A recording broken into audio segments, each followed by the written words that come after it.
વિસનગર શહેરના મહેસાણા રોડ પર આવેલ આદર્શ વિદ્યાલય પાસે નગરપાલિકા દ્વારા લોકોને ચાલવા માટે નવીન ફૂટપાથ બનાવવામાં આવ્યો હતો.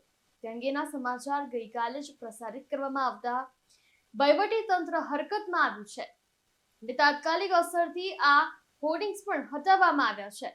આ ફૂટપાથને ચાલવા માટેનો ઉપયોગ હવે રાહદારીઓ કરતા તેમનામાં ભારે ખુશી જોવા મળી રહી છે અને નગરપાલિકાના આવા તાત્કાલિક અસરથી કામગીરી કરવા બદલ લોકો આભાર પણ વ્યક્ત કરી રહ્યા છે. જોકે આ બાબતે તપાસ કરતા જાહેરાત કરનાર વ્યક્તિઓનો કોઈ દોષ નથી, પણ જે એજન્સી દ્વારા આ રીતે જાહેર રોડ વચ્ચે લોકોની અવરજવર માટે બનાવવામાં આવેલ ફૂટપાથ ઉપર પોતાની બુદ્ધિનું પ્રદર્શન કરતા હોય તે રીતે મોટું સાઇનબોર્ડ લગાવી દેવામાં આવતા રાહદારીઓ અને વાહન ચાલકોમાં પણ ભારે આશ્ચર્ય ફેલાયું હતું.